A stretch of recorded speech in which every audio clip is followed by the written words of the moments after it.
The Heed the Call podcast is looking forward to the schedule release of the schedule release of the schedule release.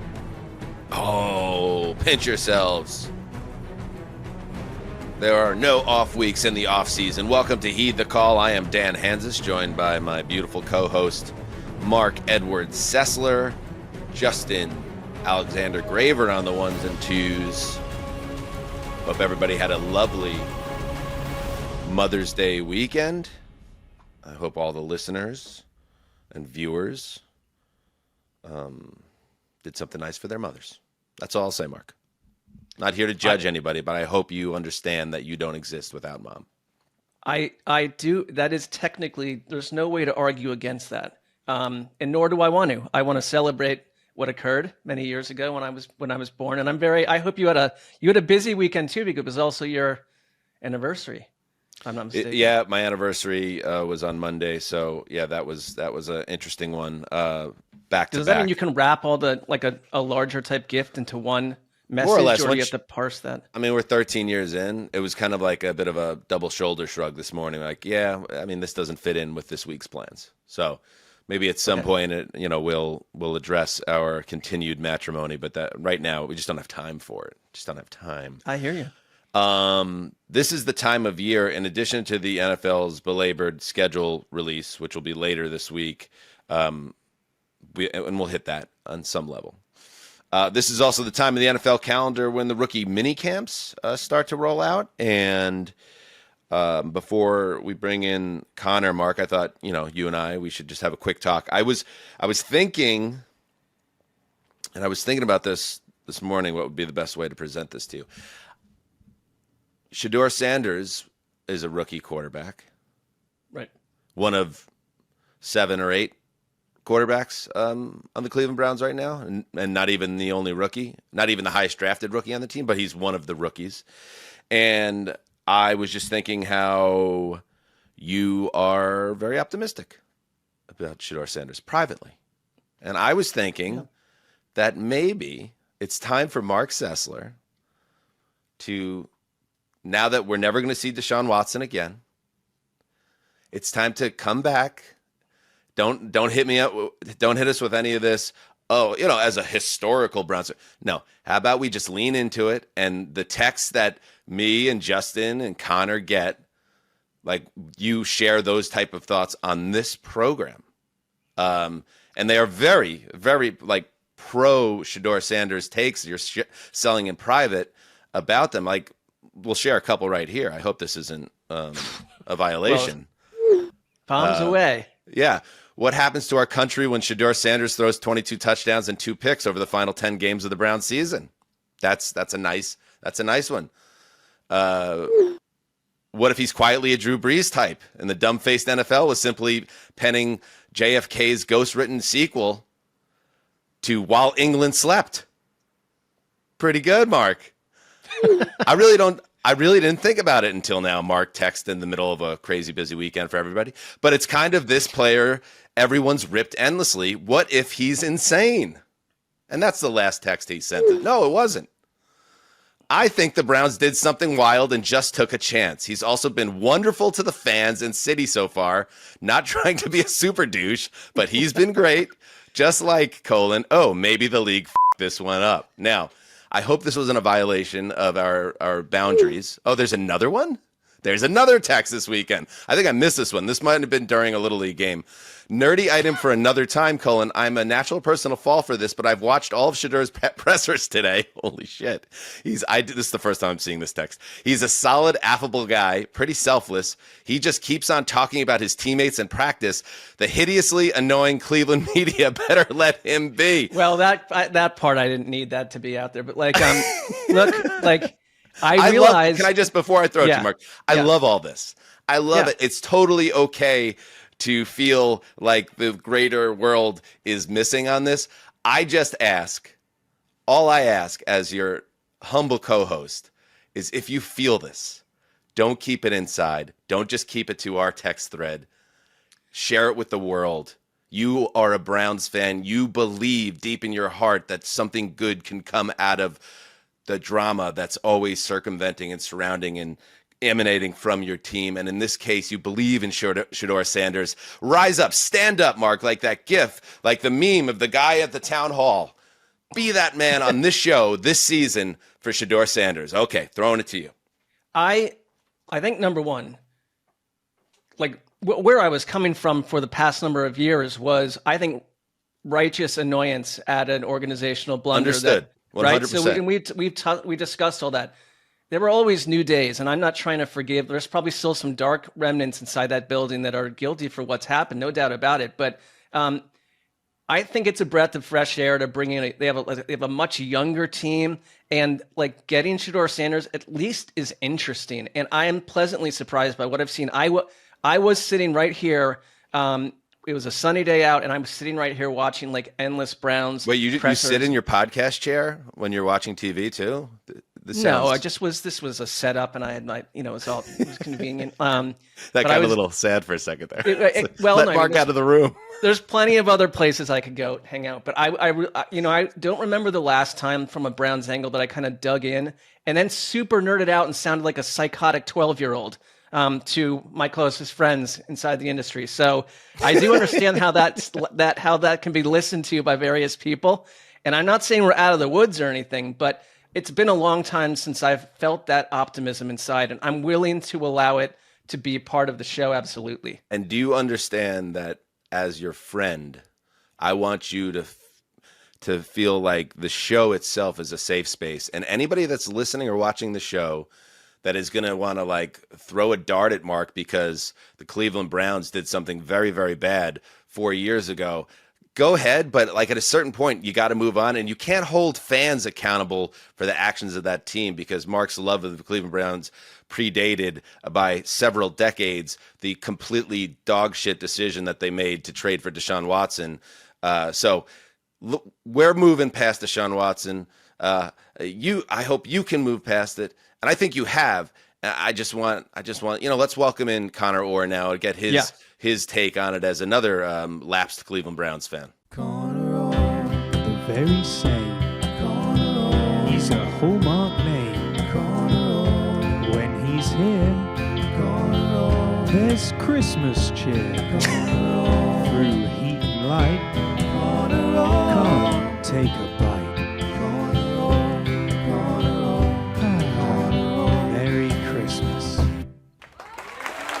That was nice. God. Your thoughts Nothing better on than this that. topic, Connor? Nothing better than that, by the way. Amazing. It's just a nice thing on a Tuesday morning, right? It's just, like who else has a damn theme song? And I get to just and then I just go on with my day after this. It's amazing. Very supportive of Mark on this. I think that it's the attitude that we need to have for life in general. Like we need to be able to not just compartmentalize everything into this little box of cynicism. And I know that the NFL kind of preys on this cyclical hope, but at the same time, if we can train ourselves to be a little bit more like Mark in our everyday lives, I think that has wide ranging impacts, right? Not in every area. in a number of areas, perhaps. And, to the people on their soapboxes that again will get after, oh, if you're a Browns fan, like you somehow are supportive of whatever, blah, blah, blah. Like, how about you take a closer look at your own team? Because I remember Chris Wessling used to always talk about this, a website that he would refer to often because he would use it, I thought, kind of as a crutch whenever he was talking about the various Patriots cheating scandals. But it was a website, I think, called like Your Team Cheats or whatever. And it showed all the different ways those teams have all cheated as well. Like the NFL could be sometimes dirty business in the building of rosters. If you really want to, dig into the pursuit of Deshaun Watson, the Cleveland wasn't the only team to do it. And this isn't really a Deshaun Watson story. I'm just saying, like, for Mark and other Browns fans to be able to move on from that era, I think something maybe I missed, Mark, in the draft, because I didn't think the Browns had a good draft. I don't think the Browns have had a good offseason. I told you privately that I haven't felt like, and because of the Jets-Browns kinship thing, that that something felt so inherently doomed since Tim Tebow was running shirtless in the driving rainstorm in New Jersey when they traded for Tim Tebow there in 2011 or whatever it was. But you know what? That's just my hang up and my thoughts that everything will go wrong for bad teams. But it's okay to have a belief that something good can happen. And maybe like the Sanders move turns into something special. And maybe it doesn't, but maybe it does. And that's okay. I do notice, because I like to watch a lot of like morning sports stuff, for better or worse, that the Browns helmet is now attached firmly to the scroll on what they're discussing. Like suddenly they're discussing Shedeur Sanders on every talk show everywhere, and they're all shouting at each other. So I do think it changes. Just like they've been through this before, you got to be able to handle it. And the last little thing I'll say is that the most negative people towards Browns fans that made a tough personal decision to walk away from the team for a bit were other Browns fans. Like it was a very split and divided, and it grew a bit toxic. And I accept that. Like I'm not here to rip on them or neither, but that's where most of the negativity I found came from towards me. I think that this is the perfect time to outline what an expectation for all fans should be.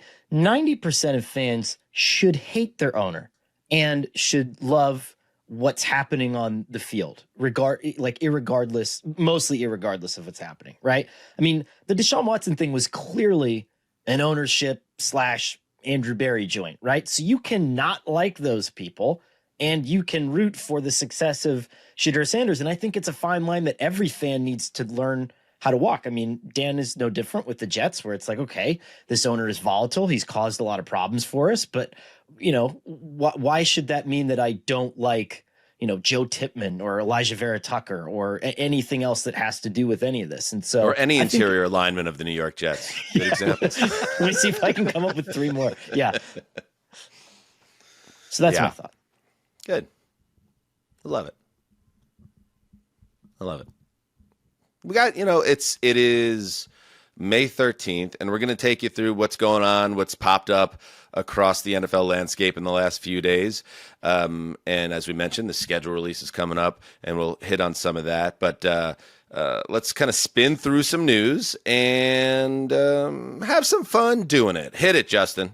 Listen, Derek, you've thrown touchdown passes in Vegas before. You've been on fire. Have you ever been that hot in Las Vegas? Not that hot. It's probably why I'm going somewhere else. Nice. One of the highlights of Derek Carr's career, I guess, in terms of professional success, was the 2023 Pro Bowl skills throwing challenge, which he really thrived in.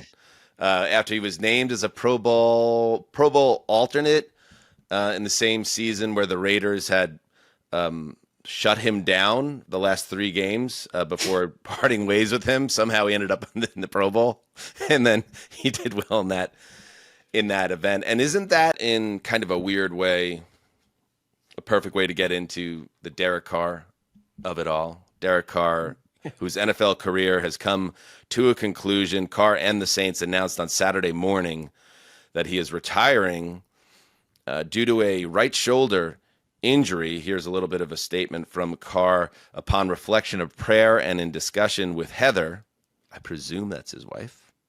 We believe so. A little presumptive that we would all know who Heather was. If it wasn't I'm guessing his wife, if it wasn't, it could be like his babysitter, or yeah. Why is Heather involved in this, honey? His neighbor. It's just like a neighbor that he confers with, like a consigliere type. Hot neighbor. Justin's lawnmower person. Super attractive neighbor. Upon reflection of prayer and in discussion with Heather, open parentheticals, probably his wife, close parentheticals, I've decided to retire from the National Football League for more than 11 years. We have been incredibly blessed, and we are forever grateful and humbled by this experience. So Carr felt pain in his right shoulder in March when he began throwing the football for the first time since his season ended with the Saints, when he had a concussion and a left hand injury that shut down his final season in the league. He informed the Saints medical staff of the pain. They diagnosed him with a labral tear and degenerative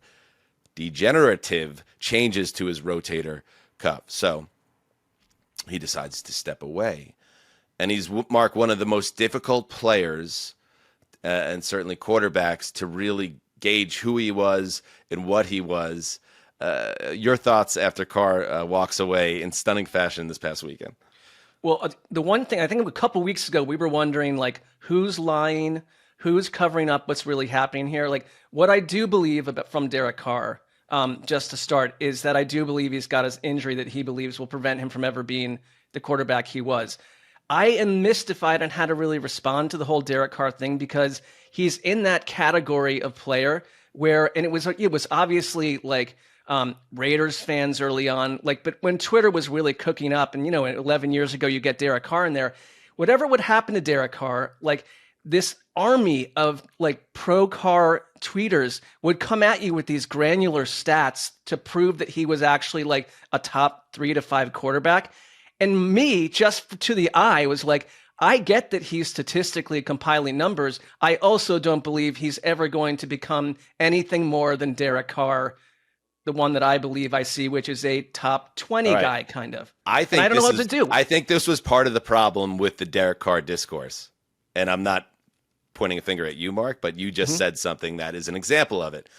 As someone who thought would often be on the side of, hey, Derek Carr isn't terrible, somehow that would always seem to get conflated into Derek Carr is a top 3 to 5 quarterback. No, he was never a top 3 to 5 quarterback. And I don't remember anybody really saying that, but maybe there were some people out there that. Well, these were, they were like crazy. But Twitter I'm saying, handles. like, I'm not saying it was, I think what made him kind of so hard to figure out is what he was never, very rarely, I thought, bad.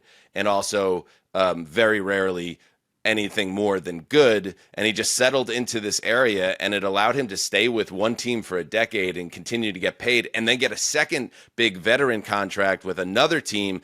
And he went his whole career never winning a playoff game, appearing in the playoffs just once in a one-and-done loss, putting up some really good numbers throughout his career, but also never like really becoming like an all-pro or anything like that. And at the end of the day, it's kind of, he's a hard guy to like figure out, like, where does he fit in when you talk about how good was Derek Carr? He's a bit of a mysterious figure in some ways.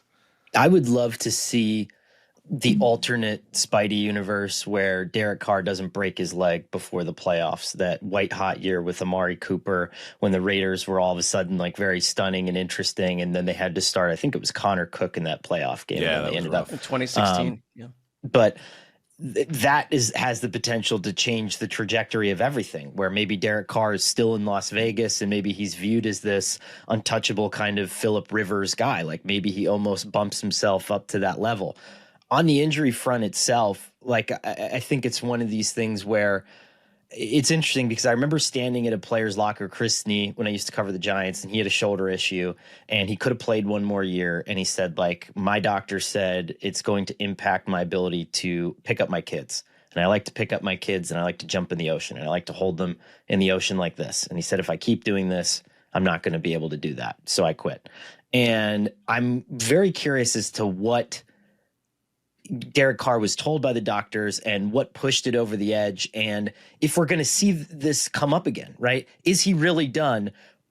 Is this injury specific, or is this still some sort of theatrical chess move to airlift himself out of New Orleans? I'm like, I don't know what, I still don't know what side I'm coming down on here. You know? I think you nailed that, because that's the thing that's in the back of my mind too. And, was this an escape lever? And it allows apparently the understanding or the conclusion that the Saints and Carr came to was, I'll walk away from the $30 million I could have collected if I just park myself on injured reserve. But I'll keep the $10 million guaranteed money that came my way earlier this offseason. And the Saints and the quarterback said, okay, let's just end this. And I am curious if that's where it ends up, Mark, where a year from now, in a different landscape in the NFL, if he's still not an old man, what is he, 33 or something now at this point, that he could pop up again and say his shoulder's feeling great, and all of a sudden it's like, oh, did he just kind of play a little bit of a game here? And maybe that's also part, Mark, of what the other aspect of Carr that I think makes him not a fascinating figure, but always a compelling one, is that he was a hard guy. He never seemed particularly popular, and there was no reason for him to be widely disliked. He was never a guy that was known as an outright bad teammate, wasn't getting in trouble off the field, or wasn't some locker room lawyer as we understood it. But there didn't seem like he was ever someone that was overly popular with fans. Certainly Saints fans weren't a big fan of him. The Raiders were ready to move on from him as well. So there's something about Carr that just, I don't know, seemed to rub people the wrong way. And maybe that questioning about his intentions even here is an extension of that. Well, because Derek Carr I'm glad you bring in the personality, because my impression, and I had not hung out with him at all, but like from whether it's Hard Knocks or teammates' reactions or the fact that Mark Davis was not interested in keeping him around, and neither were the coaches, and the Saints fan responded. They do. It's like Carr is this overtly religious person who espouses good behavior, and he's never been like an off the field problem. Yet there was also a period where he blocked all of us on Twitter because we were critical. Oh my God, I forgot about that. Yeah, we had to bring David Carr, who was our coworker, onto our show to broker some sort of peace agreement. With the help of Lindsey Rhodes. With who Lindsey set that Rhodes, up, yes. it's like, and so he's also got this other thing to him. To your other question, though, like, and I'll say it, I'll throw it to Connor, but it's like, do I think that it would be it's pretty tropey that an athlete after a year to heal and regain perspective, and they're still at the age where they can play, and you're a quarterback that can make a ton of money? Yes, it's in the cards that maybe he comes back and wanted not to be part of an increasingly fractured relationship with the Saints. If God told me to subvert the salary cap and fake retire so I could end up on the Colts next season, I wouldn't need an agent. That would be great. Like what kind of advice that would be. But there's also Baby Oil Gate. I don't know if anyone remembers that during Hard Knocks, where it very much appeared like he had lathered his freshly curled arms in baby oil. I don't know, because I remember the lesser baby oil controversy. Yes. Yeah, not exactly like Chief Baby Oil Gate, but I'm just saying all this stuff floats out there. But I mean, to it.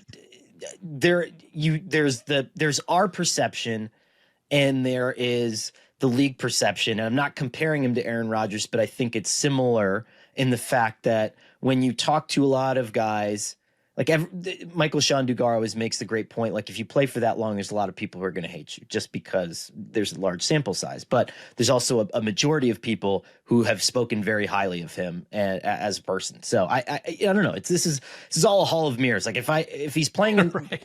if he's playing for the Colts in November, I'm going to feel a little tricked, right? And a little one way. And if he vanishes off the face of the earth in 5 years, I'm gonna be like, that was he's a pretty good guy, And he also has the benefit when you're overtly a religious dude and it's out there, you can say, oh yeah, they're just praying on it and Jesus told me to come back. What are we gonna say?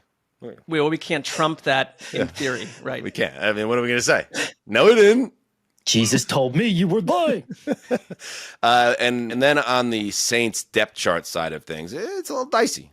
It could be a tough year in New Orleans. Let's face it. They have their second-round pick, Tyler Shuck. Is that what it is? Mm-hmm. Chuck. Tyler It's a tough one. Yeah. Shough. Tyler Shuck, second-round pick. They have Spencer Rattler there. He was a fifth-round pick in 24. They have Jake Haener there. He was a fourth-round pick in 23. So a bunch of day 2 and day 3 draft picks. You would think, Connor, as investing a second-round pick, that Shuck makes sense as a guy who's going to get some run here to see if he can play the guitar. But if he can't, and if the Saints are not set up right now to functionally develop a quarterback, this could very quickly turn into one of those seasons where it feels like a tank scenario for the Saints, whether they're intending to or not, that this is a team to keep an eye on as a potential number 1 overall pick in 26 squad. Yeah, I wrote that over the weekend, which thankfully Derek Carr, in between Little League and track and field, had to bang out a Saints column on Saturday, which everyone was really excited about. But my thought here is exactly what I said at the time, right? The New Orleans Saints haven't picked in the top 3 in the NFL draft since 2006. That was the Reggie Bush year. They have not had any opportunity to get premium quarterback play. Drew Brees was a former second-round pick with a shoulder injury that they had to trade for. And Mickey Loomis just goes ham and acquires a lot of veteran talent for no reason and keeps the team at 8-8 or 9-8 or 10-7 or 7-10, and they've never been bad or good enough to get this kind of franchise-altering talent. This is possibly the best thing that could ever happen to New Orleans. I think if you're Kellen Moore, it's like, if Tyler Shuck's great, then great. I look awesome developing a second-round pick. If we go 1-16, I get to pick, Nussmeier, whose dad I think is the offensive coordinator of the Saints, which is really interesting, and plays at LSU. I could pick one of these guys, and all of a sudden I get a top 5 pick to coach, and that's a good deal too. So I don't know. I think this is kind of a win-win. Derek Carr forced them to potentially suck, right? That's great. Well, based on I didn't report this, but I suggested this was a possibility that we now have the Manning family helicoptering in and out of the organizational facility to guide this tank job. And getting rid of Derek Carr was part A. We discussed this, and it's like all going according to plan. Step 1, complete. Yep. And I'm going to be mega PO'd if JC connects with Derek Carr and he's the Steelers quarterback in like 3 weeks. And we're just going to strike this entire episode. By the way, the other thing about Carr, right? He's got to be the most polarizing player. Like, I think also to the point you were making, Mark, at the beginning of the conversation, fire up that Jordan Schultz tweet, or old buddy Jordan, after his combine apocalypse. He's still out there in the game. Way too much criticism for my liking on here surrounding Derek Carr. Dude had an absolute fantastic career. 4-time Pro Bowl, 41K passing yards, 257 touchdown passes, finished 3rd in 16 MVP voting, multiple seasons leading the league in passing yards, TDs, and completion percentage. So like there's that part of it too. It's like, let's come down. But for a second-round pick, he was a second-round pick, just like Shuck is. And to have that career, you would sign up for that every time.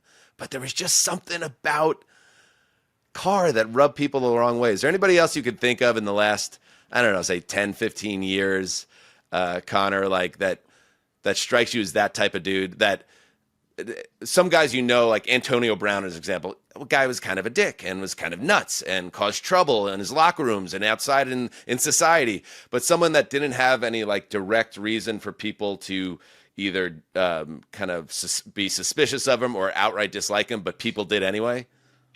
I don't know about, right. Direct is the key word here. Like we're playing lawyer legalese terms here. In that case, nobody else is a Derek Carr. Derek Carr is a tentacle of, or a minimized example of, a Russell Wilson, the sun that all of these other planets orbit around, right?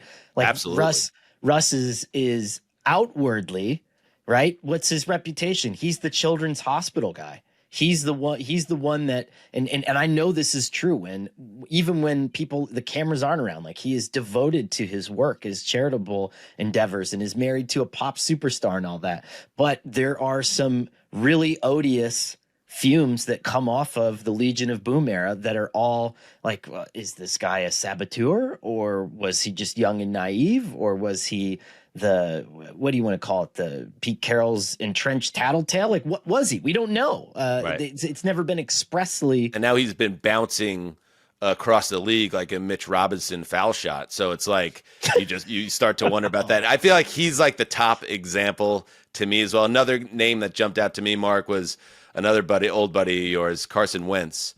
Who yes. I don't know why Wentz developed such there seemed to be some locker room issues that he didn't quite connect with his teammates, but Wentz was never an overly popular guy. Like Carr, got multiple chances to be a guy, and it never quite took, and just seemed not to be an overly popular guy. I would put him kind of in this group as well.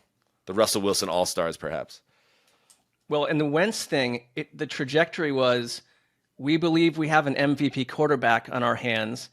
Then you're injured, and Nick Foles comes in and steals your dreams. The right, like Derek Carr. Between those two, yeah. Right, but then what started to happen was, as the organization moves away from Carson Wentz, we don't like him in the locker room. Like, there's reports that he's not a leader, he's not this or that. And that's when everything starts to become a toxic soup. So I think that's a good one. As we all know, excited to really go ahead and start to take command. That didn't help him either. I've got, I mean, like there's a lot to pick from right now because I think these people's personalities and just the fate of football is so dug into now that we don't know them. We know them so in such a different way than we would have 20 or 30 years ago. I remember there were these weird stories out there about Troy Aikman and his love life, and it was like, but no one knew anything, and it was like it all turned out to be garbage, but it was like just rumor central. To me, I look at like Tua and say this is it's not so much personality driven, right? Because by all accounts, Tua is a good dude who didn't have the support of his first head coach. But anyone who is like turning the national conversation into like the civil war between whether Tua is or isn't, and then comparing him to other quarterbacks, and then you toss on the fact that like if you're a Dolphins fan, you're like, when he's good, and he's good in this system, but he's injured half the time. He's a brain injury away from not being part of the organization, and I'm supposed to sign up for this on a weekly basis. But when he's not good, or when autumn turns into winter, I don't know if I can trust any of this. So I think he's a polarizing kind of like back and forth type guy for a lot of people. One thing I'll say about Tua is I think he's, for me anyway, in a different category because he's more like a fascinating subject of like, is this actually a real franchise quarterback or not?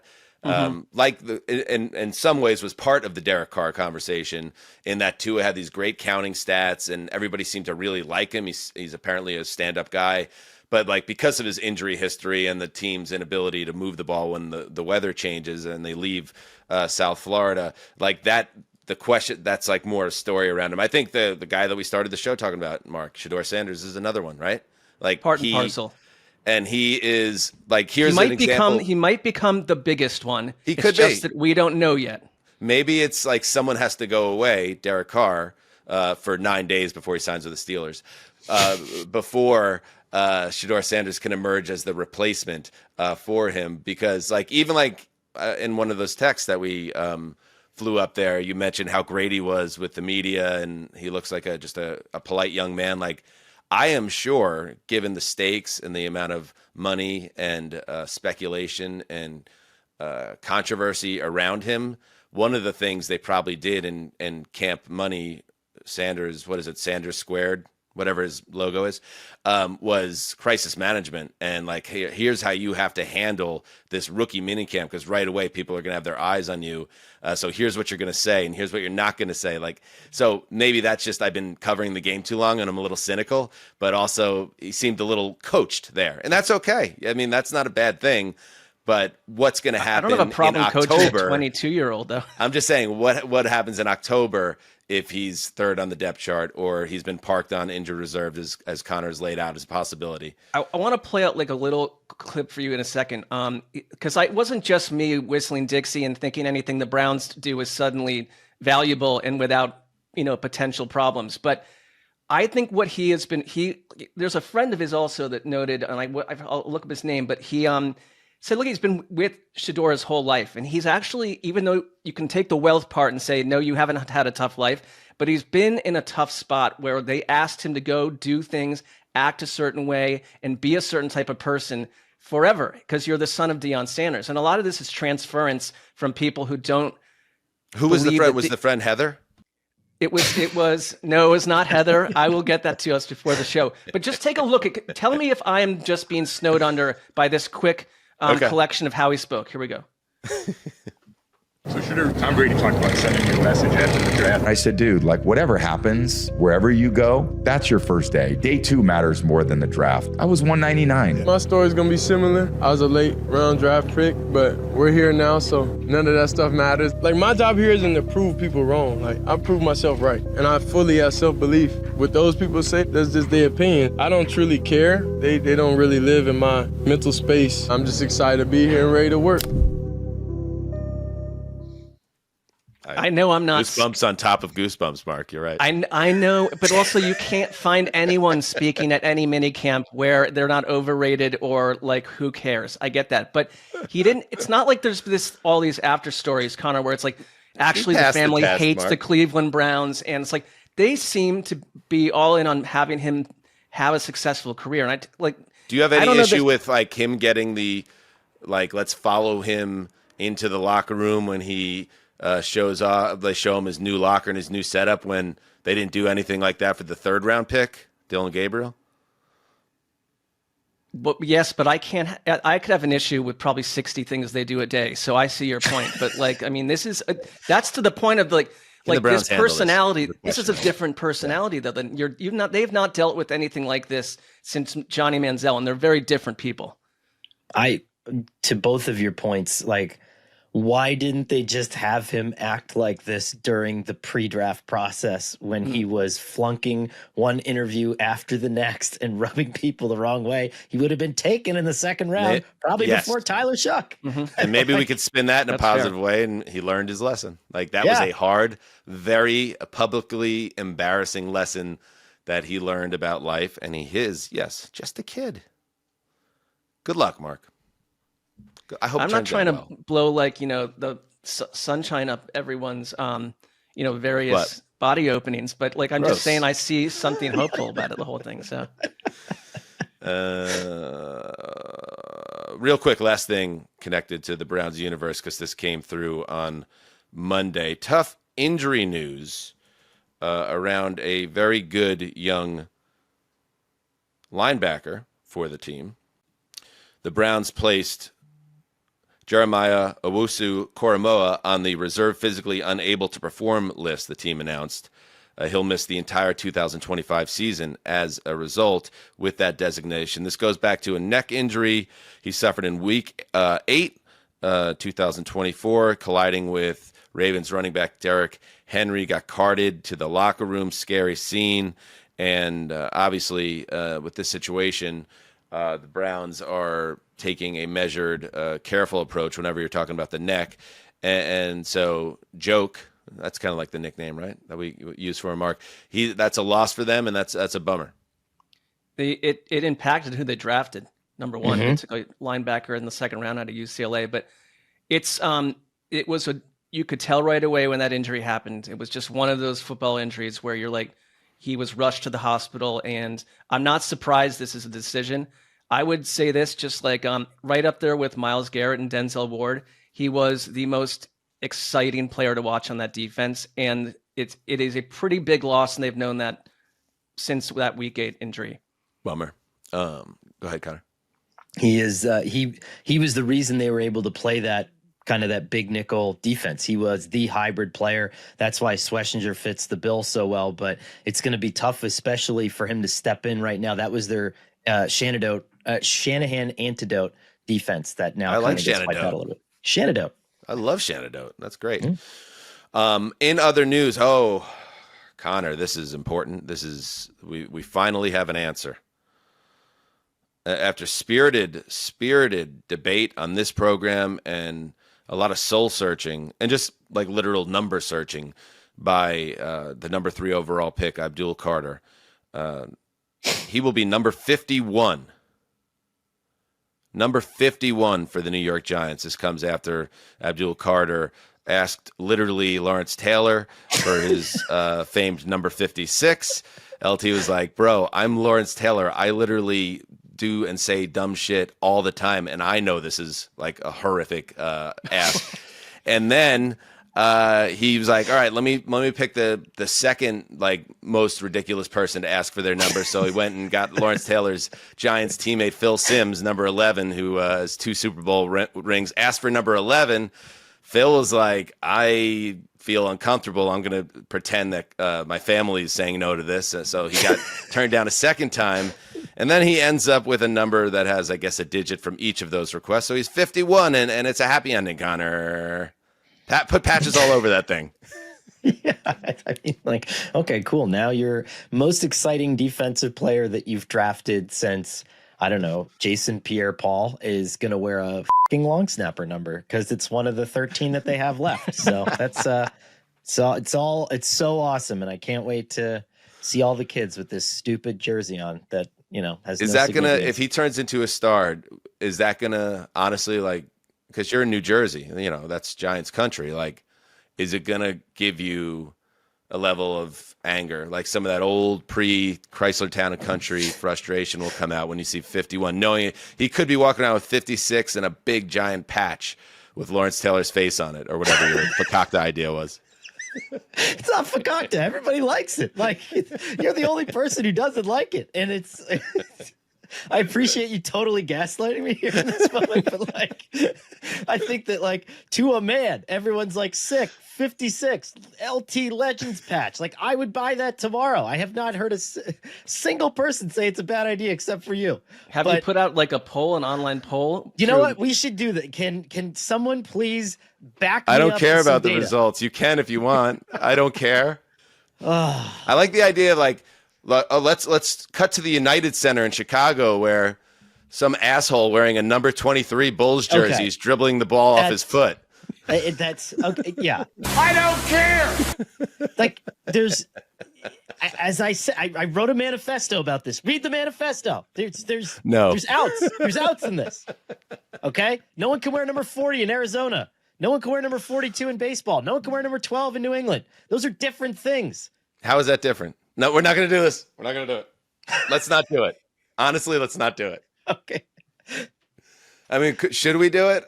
No, maybe, but let's not. We can revisit another time. Let's pressure's high enough. Yeah, let's make an agreement to possibly revisit this, but not right now. A Patreon special where we spend an hour doing this in front of an actual jury, like high school mock trial, and one of us wins. Mark watches in horror from the sidelines as our Patreon subscribers go like the stock market. Ding, ding, ding, ding. 1,000, 900, 800, 700, 600, 550.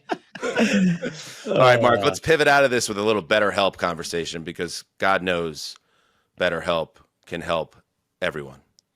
Yep, that's true. Some of us. The episode today that you're listening to of Heed the Call with Dan Hanzus and Marc Sessler is brought to you by BetterHelp.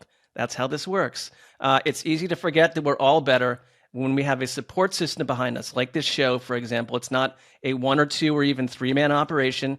We've got a great team at Underdog supporting us, including many people back at the office. We've got Connor, we've got Jordan, we've got Mike, we've got a lot of people. One source of support for any area of your life could be therapy. It's time to shift the focus from doing it all to knowing that we're better off when we can ask for help. Whether or not, here's what I'd say. I have, I mentioned this before. I do it, and it's very helpful, and you can just take it in any direction you want. And so that's the way it is right here. If you're thinking of starting therapy, give BetterHelp a try.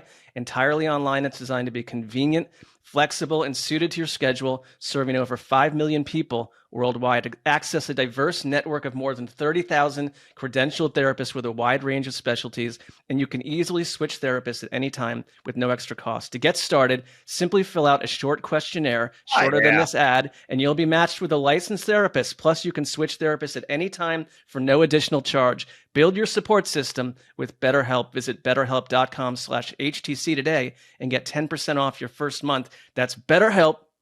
HELP.com/HTC. Thank you, Mark. And by the way, are you playing on Underdog yet? It's easy. All you need to do is pick higher or lower on player stats. And if you're right, you could win up to 1,000 times your entry. 1,000. That's a lot. We know the NFL season is over, but the NBA and NHL playoffs are heating up and the perfect time to start playing. So just scan the QR code on your screen to download and play on the Underdog app or sign up with the code HTC. New users can receive up to $1,000 in bonus credits when they deposit. Make the most of your sports fandom by playing along on Underdog for our U.S. audience only. Go Knicks! Back into the news. This Trey Hendrickson Cincinnati Bengals situation, don't feel good. Don't feel right. No. As offseason programs, get underway across the NFL, the guy who's had 17.5 sacks in each of the last 2 seasons is still pissed. He's not happy. In a statement issued to Adam Schefter, how about that? Schefter's like, eat that, all the other insiders. It's my statement. Hendrickson said the Bengals remain at an impasse when it comes to his contract. Let me get the missive music because this is a missive. This is a legit missive. No communication has taken place between my camp and the organization post-draft. The offers prior to the draft did not reflect the vision we shared and were promised last offseason if I continued to play at a high level. Coaches are aware of these past conversations. Rather than using collaboration to get us to a point to bring me home to the team they, all capitalized, stylized, are no longer communicating. I have been eagerly awaiting a resolution of this situation, but that's hard to do when there is no discussion and an evident lack of interest in reaching mutual goals. I mean, holy shit. You know, I am obviously not a Bengals fan, but I would be just so furious if I'm a Bengals fan. It's just so, I mean, this is happening at the same time that for the second straight year, the Bengals can't even get their first round pick on the field for rookie minicamp because they're squabbling over what should be very minor details in the contract. They don't want to pay their first round pick. Who's the first round pick there? Shamar Stewart. Shamar Stewart. They don't want to pay him the same amount that the player in the same slot last year got paid. It's over a relative modest amount. And so he's sitting out camp. And it's just like all this stuff, it's just always around this organization. And I would be very annoyed if I'm a Bengals fan. And that's all I got to say on it.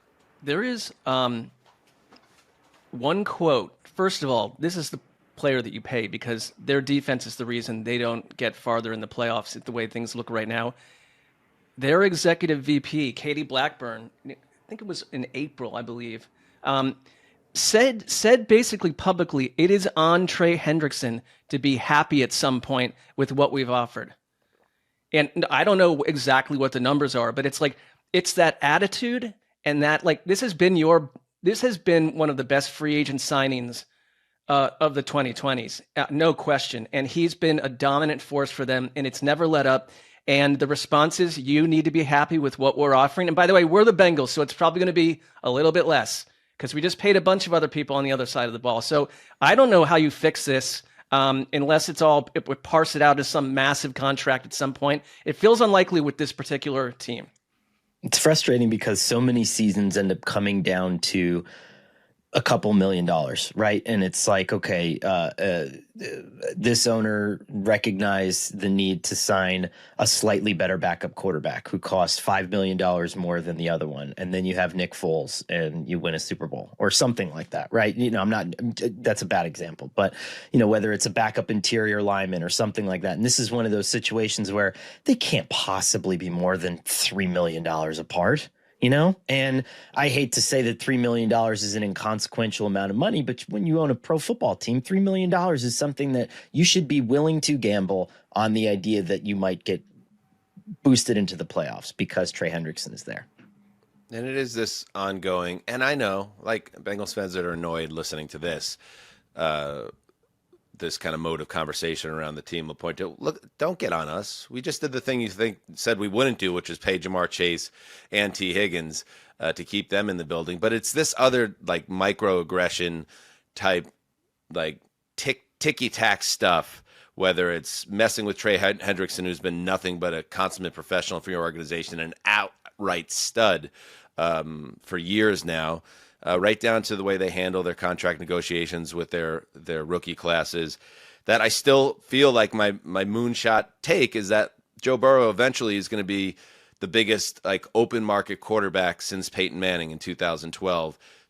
I don't feel any better, honestly, about the long-term health of that relationship because I just feel like they cannot get out of their own way as an organization. And somewhere I would imagine Chris Wessling might be nodding his head that some things don't change at the top of the food chain. And as a result, they'll continue to have dysfunction. So I don't want to make too much of it because this is just a player using his mouthpiece through the media to try to get himself paid. And it's all part of the dance, but it's the fact, Connor, that it's always Cincinnati. It just seems like Cincinnati can't ever get out of an offseason without looking cheap or kind of low rent in some way. This is the move, like, I'm going to get my sack back. This is the move where, like, if you're unhappy with something with the HOA, like a couple days in a row, you've walked by the basketball court in the community and there's been some garbage on the ground and you're like, okay. And then like the fourth day you throw it on the Facebook group and all of a sudden all hell breaks loose. That's the Schefter statement move where it's like, I'm tired of this. I'm tired of this. And then, okay, I'm texting Adam Schefter and here we go. So we'll see what happens. But the thing is now they can't respond because it'll look like they're negotiating with terrorists. So they'll have to wait until like July 13th to get him into, you know, this is how this goes, you know? The great dance. Let's get Conor fired up a little bit. Oh, I think we need to.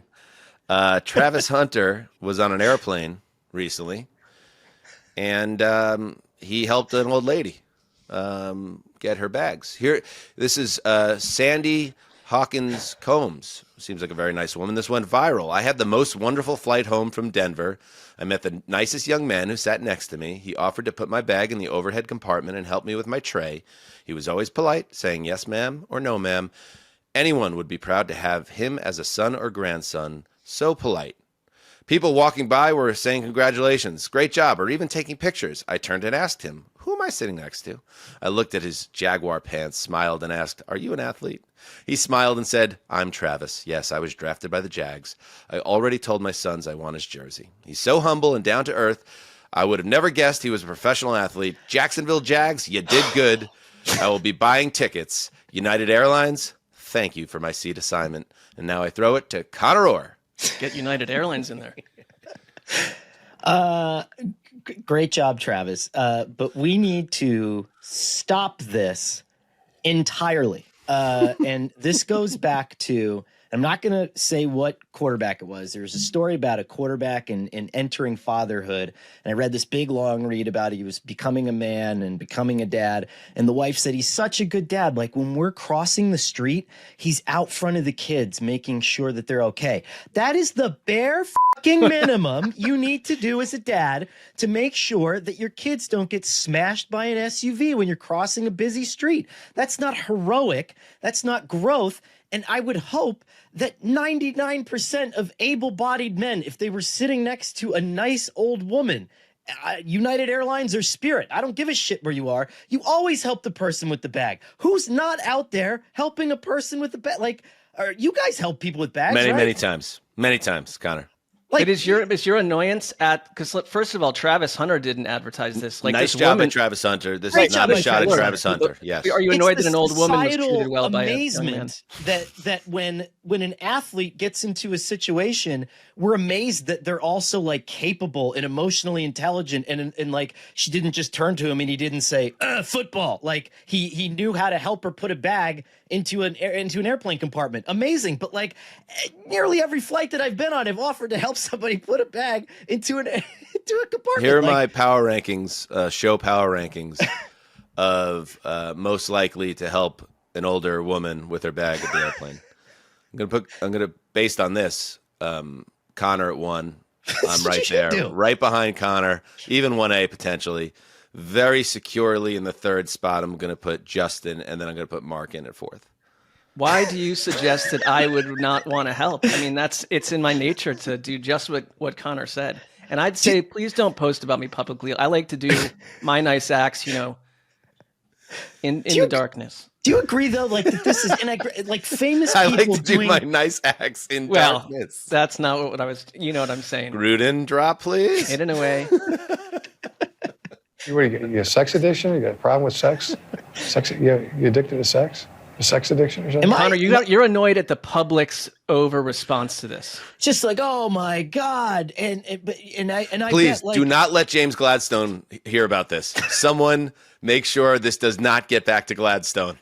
Like flash unless forward the Jaguars concocted this, but that's cynical. Flash forward to like a Dove tweet that's like, amazing NFL player while speeding toward puddle doesn't splash 98-year-old Vietnam veteran with the tires of his car and just gently drives by. Like we should, like this is basic human. I like that. Basic human instinct. Like help the elderly. Like we this should not be like, my God, right. How many people out there are not doing this? You should start doing this so that we're not amazed when Travis Hunter does it. Yeah, the bigger question is, are people not doing this? And if people are not doing this, and I'm sure there are like, buttheads out there that aren't helping out in these type of situations, clean up your act. And good job, Travis Hunter, for being I'm going to ask another question too. Solution. Let's say she were sitting next to an able-bodied, young, strong as can be woman. Should the woman not help her? Because she's got to do the same. It's a call to arms to help to all elderly, no matter who you are or what gender you come from.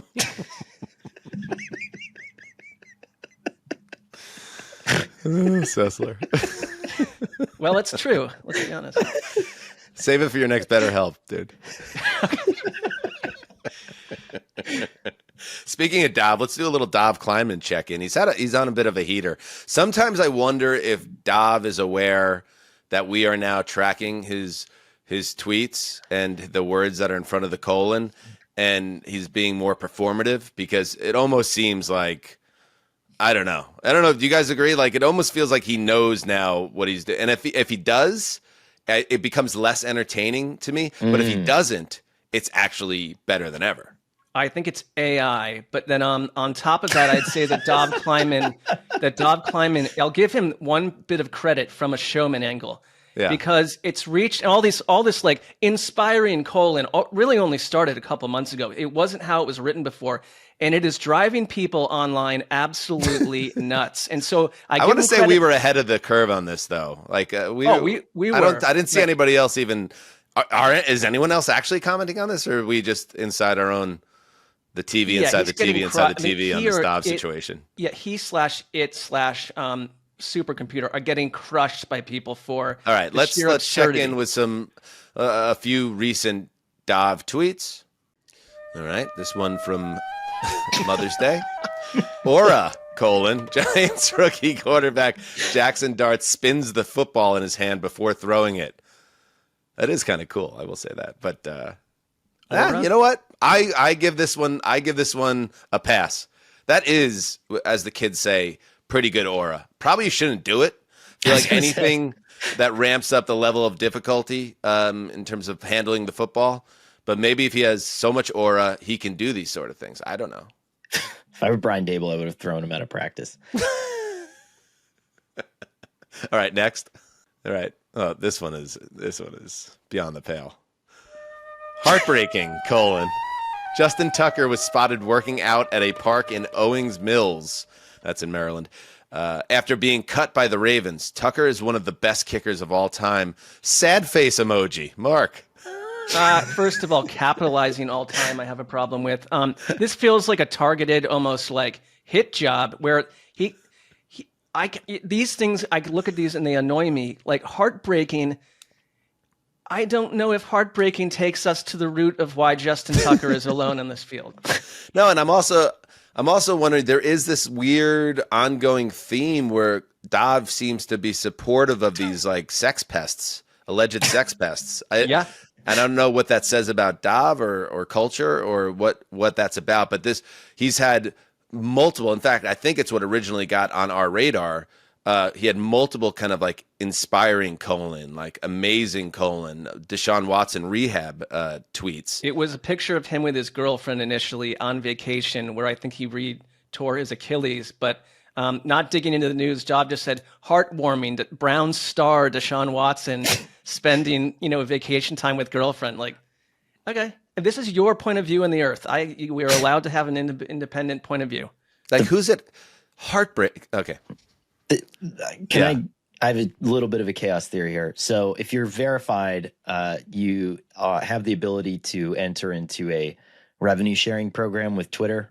So I had a friend who had a tweet go like hyper viral, and that person happens to pay to be verified on Twitter and got like a pretty sizable check in the mail for that.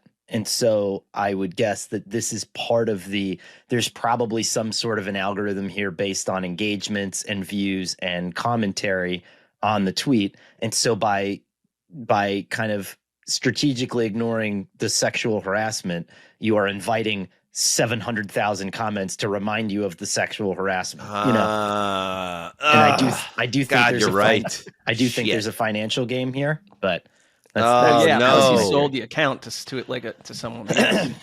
If that's the case, we've been snookered. One more. It's too late now to bail out of the segment, so.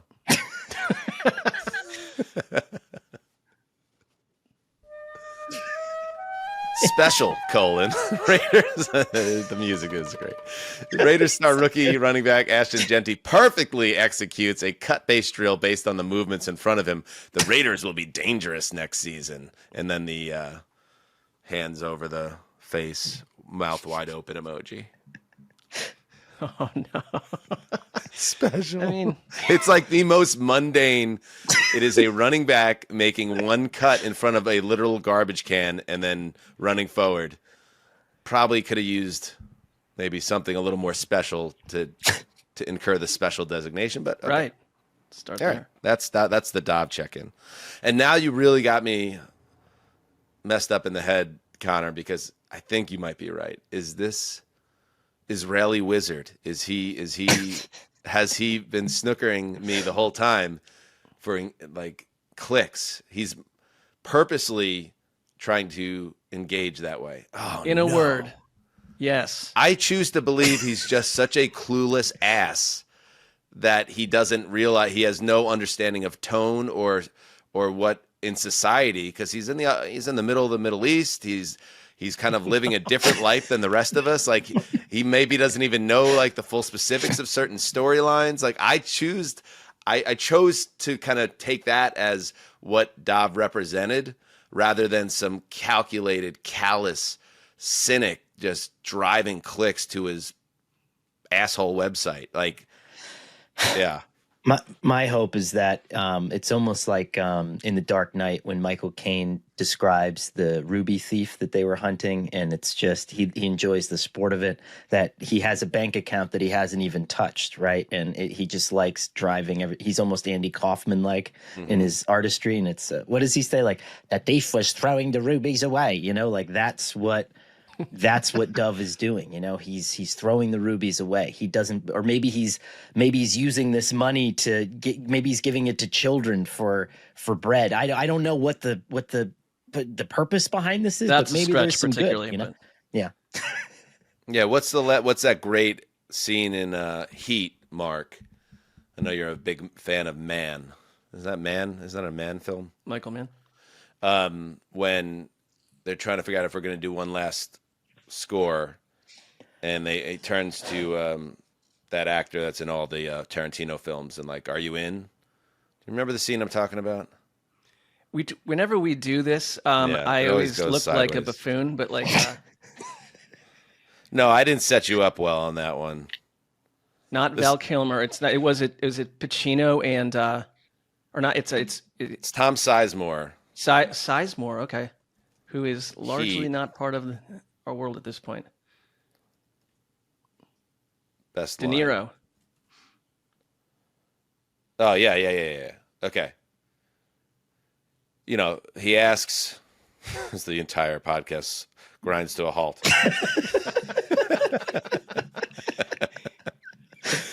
All right, so in the film, Probably third act. It was the third act, and they're talking about whether or not whether he should go through with a heist. And Sizemore goes, well, you know, for me, the action is the juice. Oh yeah. I have no idea how that even connects to this anymore. But for Dov, yeah, it's not the reward. It's the pulling off the bank heist in downtown LA, or the job they attempted to do after that, which went poorly. Yeah, very poorly. Spoiler alert. Way to go, Mark. All right. In other news, let's wrap this up. We'll talk about all the schedule stuff in our next show. Let's close with a little Zeusser Media Minute. The old Zeusser Media Minute. Because I said so. This guy gets it.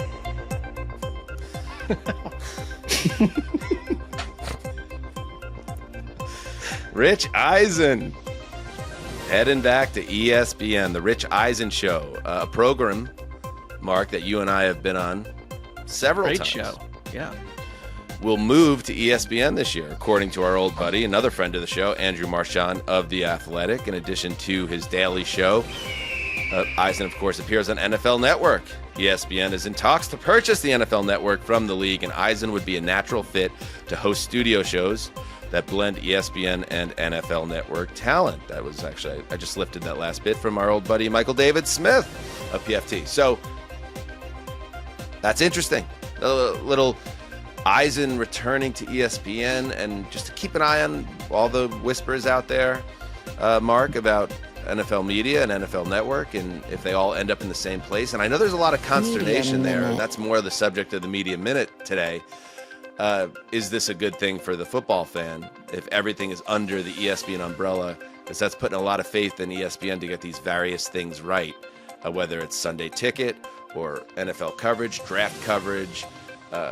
It all seems to be potentially heading to the same funnel point, which is Disney and ESPN, and that's a pretty huge deal in our neck of the woods. And the idea that Eisen, I know right now it's just his show that's going there, not Rich himself, but it seems to be a potential greasing of the skids for something bigger coming.